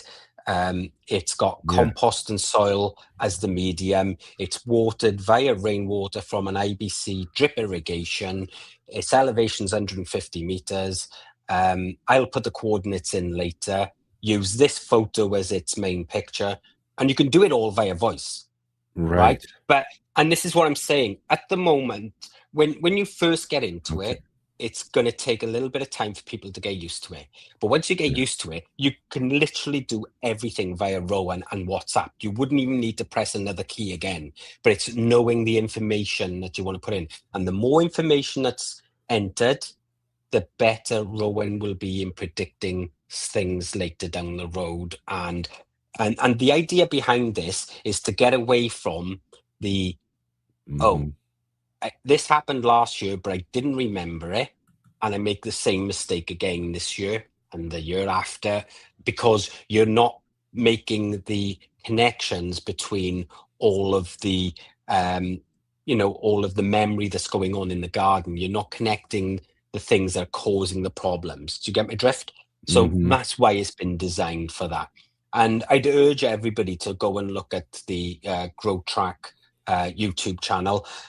You're linked to that anyway when you go through the onboarding process. It's the very last part. It'll take you through to that channel for you to be able to subscribe to it, and then you'll be able to see all them videos. But also, actually, in the settings area, there is a videos page there that has all of those videos in anyway. So you haven't even got to go to YouTube. You can do it from within the app.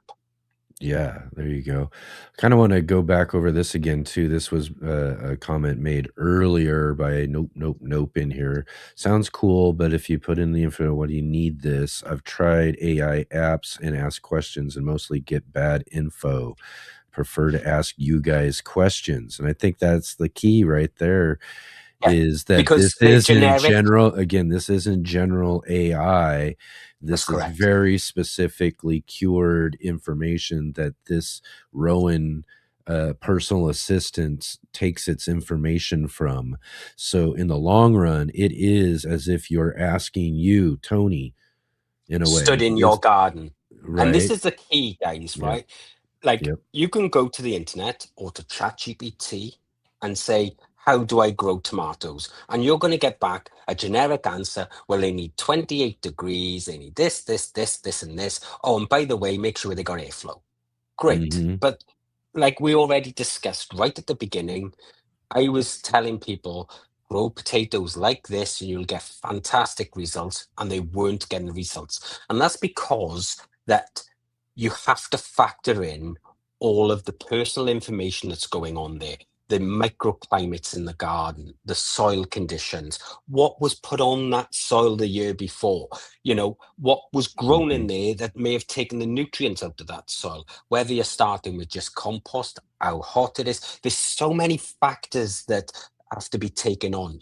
And that's why all of the other AI that you've been using before, the generic AIs, are giving you information, and it's information that's probably not useful.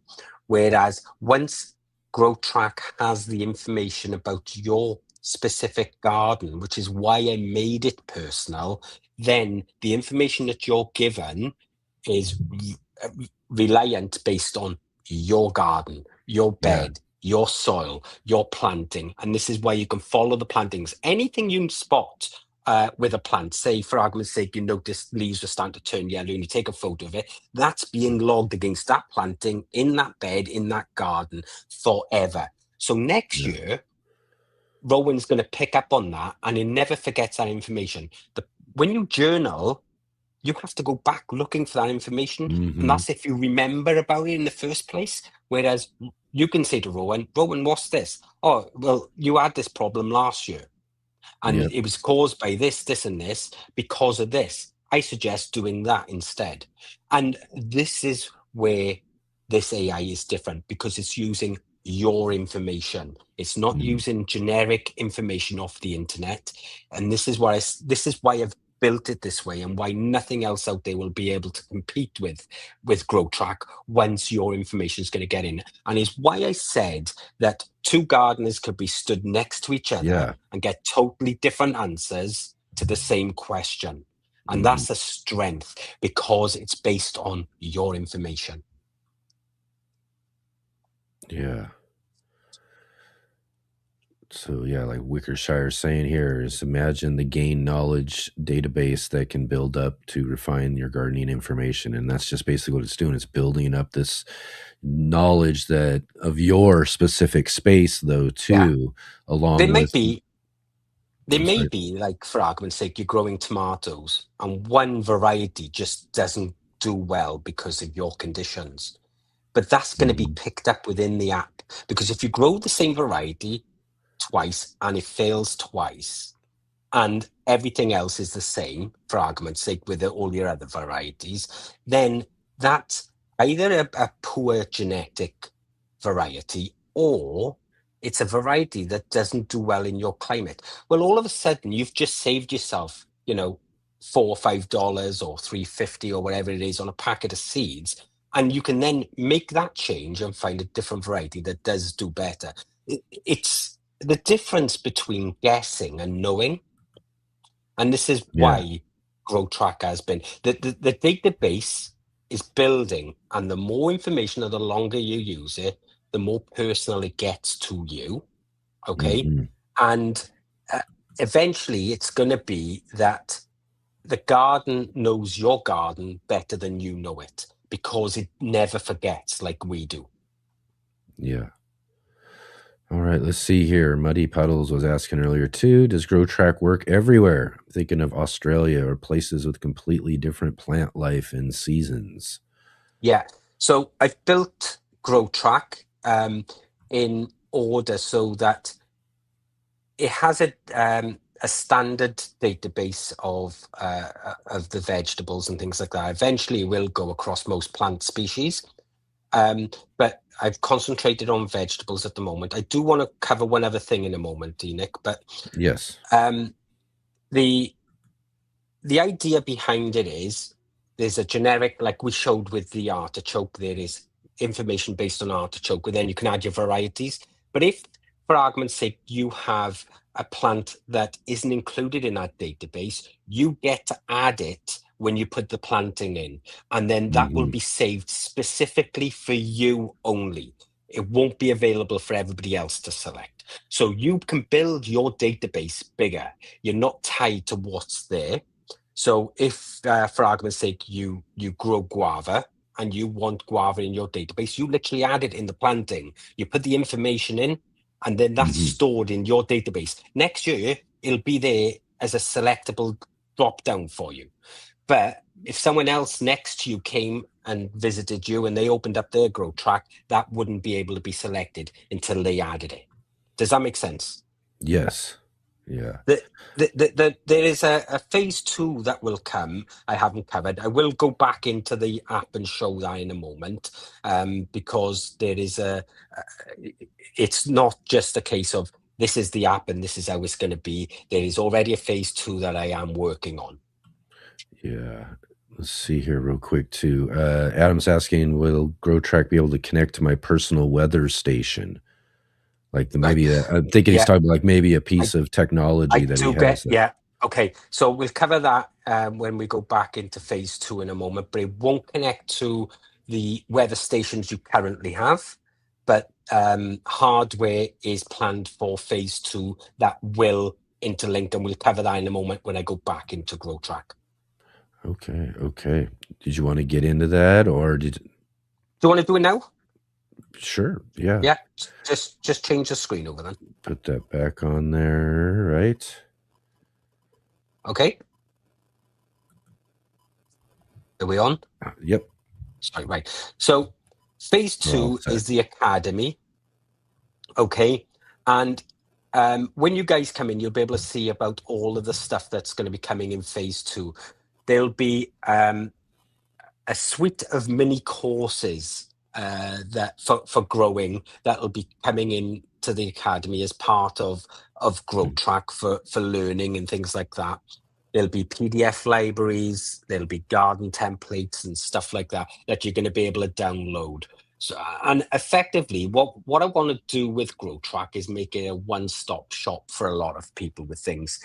This is what will help as far as the weather station goes. So the other thing is, at the moment, I'm looking at having dedicated soil sensors, composting monitors, weather nodes, and Bluetooth plant and bed tags produced.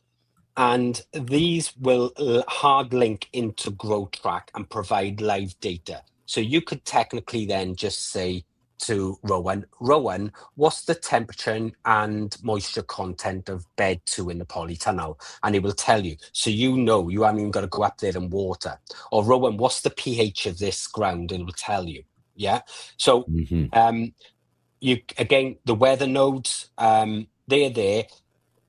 The weather app I want to just jump into in a moment, but effectively there'll also be like live sessions and a curated shop that will come with this. I haven't figured those out yet, how that does, but Rowan will connect through everything in this, and this is going to be phase 2 that will be added into GrowTrack. But while I got this open, if I go into the weather alerts in here, so at the moment it's telling me that it gives me a 7-day forecast based on my actual location, because we're using geocodes, right?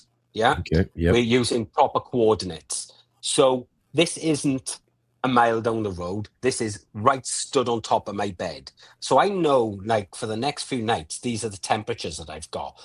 I can see a week in advance, I've got no freezing temperature at all. I haven't got to worry about it. However, on one of my beds, it is saying there's a low temperature expected of 2 degrees, but that's nowhere near this. But if you look on these daytimes, 9, 11, but if you look at the night time, which is there, look, 2 degrees. Yeah. So you got a day and a night temperature. All right. That is the only one I'm really going to have to worry about. Possibly Friday, when it's 3 degrees. I may need to look at covering tender plants over, right? Yep. But this will throw that warning through to the dashboard. That's why this one here was on the dashboard. Yeah? Yeah. Here, look, it's telling me, though, there's an extra frost risk on the right-hand bed, and it's showing as high. And this is the important thing about having those geo codes or those geolocations, yeah? Because it's now telling me that one bed I really need to worry about. Yeah. That's great. Action needed, priority, cover with fleece or bring containers indoors.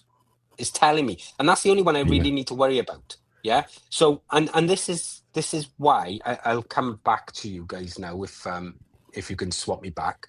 Yeah. This is why those coordinates are important to put into the bed, because everything that you do in GrowTrack is pushed right through the whole app. It's Mm-hmm. not a bunch of different tools all standing alone. They're all interlinked. They all feed information from one to another. And as you can imagine, that database for your information over time grows so large that Rowan has massive context about your garden, about how your beds are performing. It can tell you for year on year whether your bed is performing as usual, overperforming, underperforming. You can put information about soil tests that you've done in. You can put all sorts of information. Anything that you could literally come up with to think about the garden can be stored into GrowTrack. And all of this information is context that Rowan uses to advise you as you go. It's a fantastic way to be able to keep control of the garden over journaling or over planning. It has a built-in planner as well, so you're not losing those tasks. You've got a built-in journal and you've got a built-in planner. And anything you put into them, you can dictate to Rowan via WhatsApp, and Rowan will fill that out for you. You can include photos, so you have a running diary. The other thing that's in there as well is like a timeline. So you can literally go back, you can select 2026, and you can see every single thing that you've done in a timeline fashion throughout 2026. All the photos, all the choices you've made, all the decisions, any pests and things. So you can see it all there. And everything is interlinked to pull through that information. Yeah, yeah. Like you said before, you once you enter it in, it doesn't forget. So it's got that Exactly. information. It's going to be able to, and then again as well too, as you emphasized, is that this isn't like writing our own garden journals, which is great. It's fun to do. I like keeping track of stuff, but you mentioned the issue, which I know myself, is like I've got a stack of garden journals from years before, and I'm not going through them, and I'm not checking out a lot of stuff, And unless seeing maybe patterns is something hard. comes up. Like I got to go through and I got to check out and find a label I mislabeled for something, so I can maybe remember what it is, and then I'll have to go through all of that sort of stuff. But you don't have that issue with Rowan. You can say Yeah, to Rowan, I planted tomatoes. What varieties have I planted? And it will give you all the varieties. It will tell yeah, you where they're planted, when they were planted, how they're doing now. It can show you photos of them if you need it to. And then when phase 2 comes in and every plant has a tag, if you want it to, mm-hmm. it can have a unique ID so that you can follow that. You can do it now without the tags, but you can literally follow that plant all the way from seed, right the way through to harvest and to seed saving again, right? Yeah, And you have a documented evidence of how well that plant did. So you can see which plants perform better, which varieties perform better for you, which varieties you like or you didn't like, right? It allows you to be able to do this. What seeds are going to be expiring, so you can then, rather than going through looking at all the packets, it's telling you, here's a list of all the seeds that are expired, get rid of them, or do a germination test. Yeah. mm-hmm. If you do a germination test, it's still coming back 80%. Just renew the date for another year. Yeah. You see what I'm That's getting it. at? Yeah, exactly. Everything that you do in GrowTrack is able to be edited. So Mm-hmm. just because you've put it in doesn't mean it's stuck there, right? Remember I said right at the beginning, GrowTrack is there to evolve with you and your garden every step of the way. Not like when you make a plan, in early January, and then by March, all of a sudden, the very first thing you do was completely different to your plan because the plan was done in the perfect environment and life's not like that. Yeah. Well, that plan and all that work just went out the window. Mm-hmm. If you want to plan out a new garden, we have that planning feature there. I don't think I've shown you it, but I can if you want me to show you. And you can literally draw out a whole new garden space if you want to, by putting in greenhouses, polytunnels, brassica cages, raised beds or in-ground beds, ponds. You can literally do it all, design it, and see how that space looks before you Mhm. go and spend the money in order to make that. So all of these tools are within GrowTrack. But the Yeah. beauty of it is you're storing that information. It's allowing you to make better informed decisions. It's not allowing you to forget. If you're unsure what to do, just ask Rowan, he will tell you. And Yeah. like I said, 350 people have been using this since March 1st, and they're absolutely loving it. GrowTrack I'm getting loads of feedback from people and photos of them using it in the garden and all sorts. And it's been fantastic so far. Yeah, no, this is great. And again, too, in a more rising technological world, all sorts of things as we've covered really, that are out there that we could be doing. It's great to have something that is so really kind of formulated one for the individual gardener in their garden space. But again, I like to emphasize this, is that it's not general information. This isn't going and looking and No, searching for things everywhere to tell you what's up. It's anybody can gearing do things that, to right? yours. Yeah, anyone can Yeah, do that. yeah, And that's the thing that I think I really loved about this idea is when you first mentioned it to me, is that it is really tailored for you in a sense. And all you got to do is just get over the, kind of the first initial, getting used to the technology, getting used to yeah. It's like anything communicating else. with an AI assistant, that sort of thing. And once you get a hang of that sort of stuff, I can see this just being a real breeze. You just Yeah, go out there and you're just hanging out with your personal assistant as if they're standing there and they're just kind of like pointing, hey, did you think exactly. about this over here or this over there? Or you ran into, like you're saying, you ran into this last season. Are you thinking about this here? The keep an inventory of things. It's just really like really almost everything just built into It's one like specific driving, system, Enoch. which is great. When you first start driving, it's Yeah, really yeah. awkward and everything else. And then all of a sudden, you just get in the car and you drive, and before you know, you're at your destination. You don't even know how you got there because Hmm. subconsciously you don't even think about it anymore. And that's the same thing with GrowTrack. Because I've been using it so much as I've been developing it, I can now Yeah, literally just go blah blah blah blah blah blah, and it's all done because I understand how it works, right? And yep, this is why, and I'm under no illusion, right? It's a lot, and yeah, unfortunately, an app like this, or a system like this, an intelligent system like this, um, is never going to be just an easy one-to app, because otherwise you're never going to get it to do what you want it to do, right? We right. want it to manage the whole garden and be very personal. Then it's going to be a bit more complicated than most things. And that's why I say there's nothing else like it out there. This is Yeah. why we've got quite a substantial onboarding process that takes you through it before you get to the dashboard.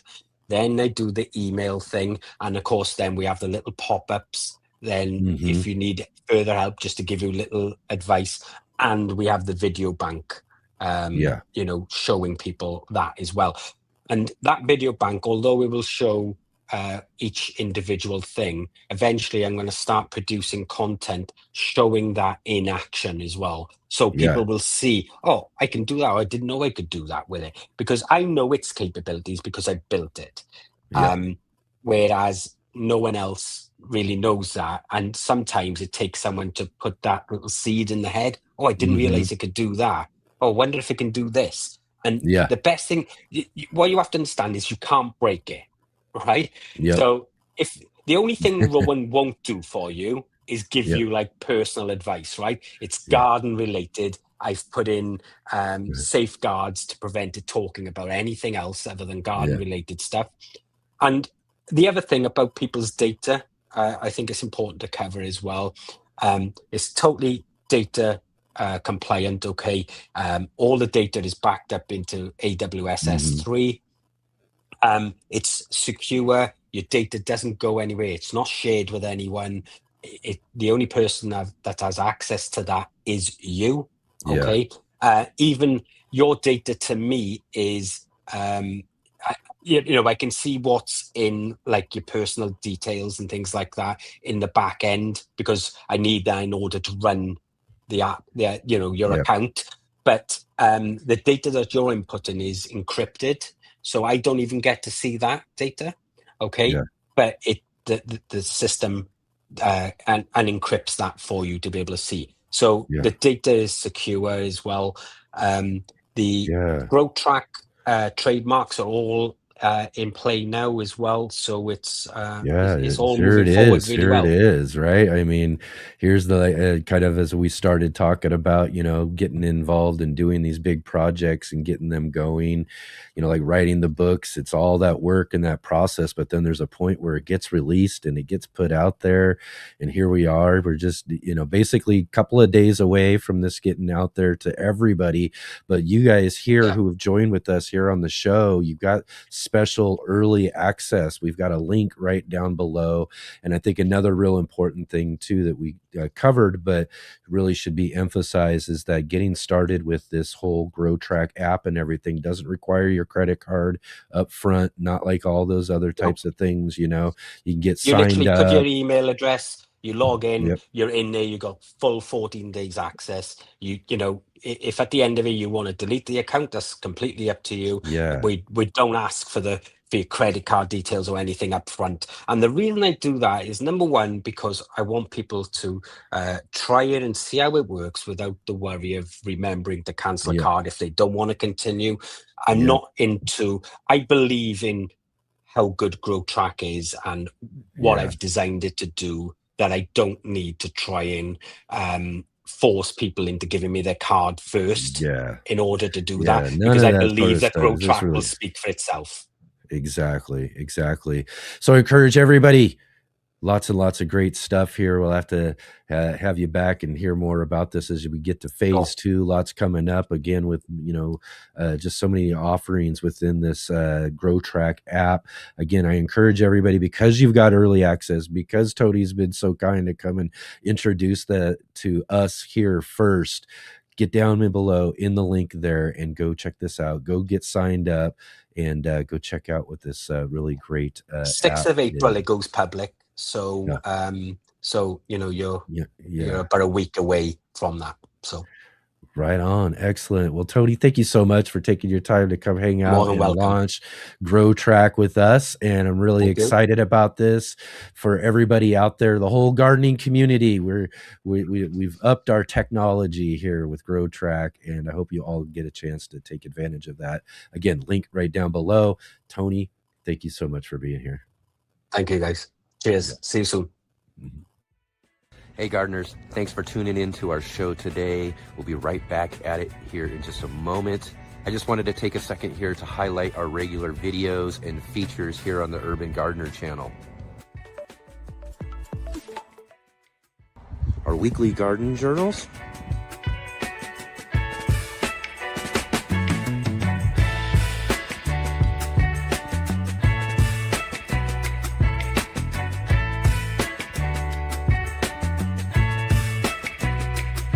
and our incredible featured visits.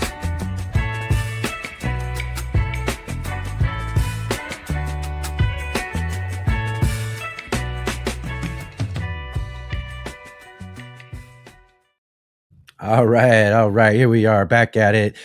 And time to finish up this show today. Thank you all so much for being here. Really, really do appreciate you all being here with us today, along with Tony O'Neill from Simplify Gardening, talking all about GrowTrack, his new app for gardeners everywhere.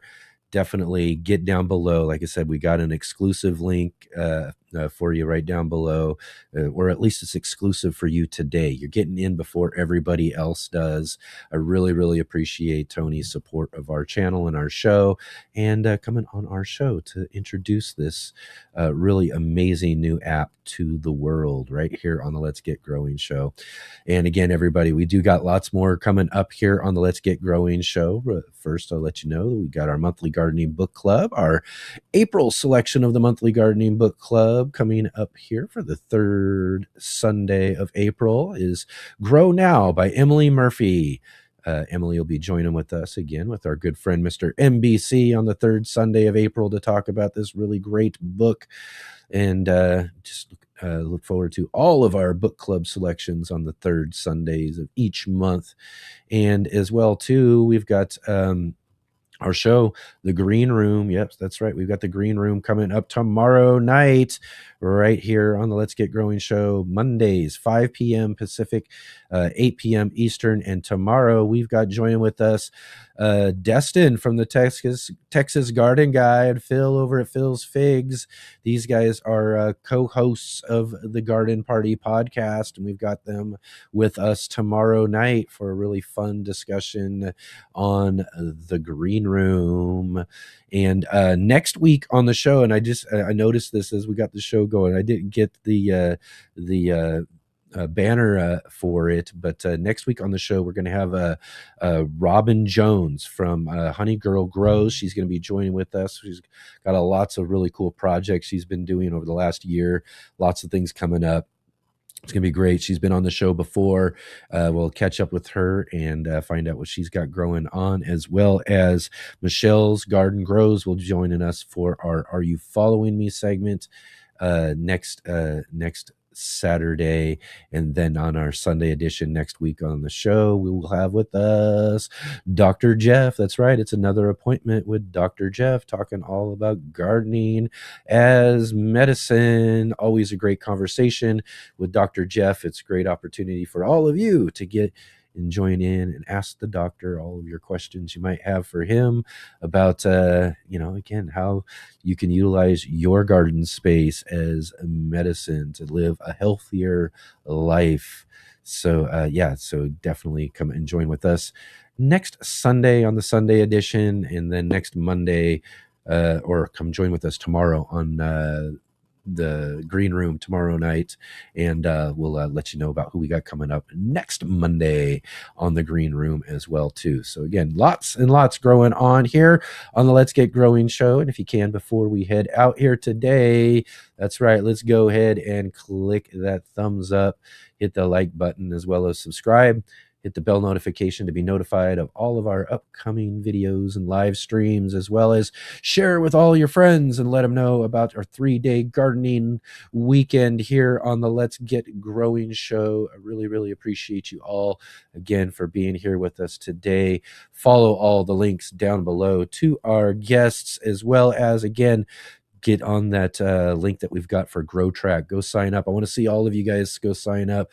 Check out this new app. Go find out what it's all about, how it works for your gardens.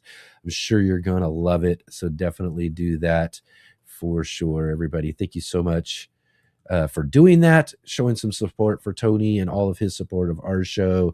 We'll check out this new great app. And everybody, looking forward to seeing you all tomorrow night for the Green Room. We're going to have another fun conversation, like I said, with the guys at the Garden Party. So I'll see all of you then.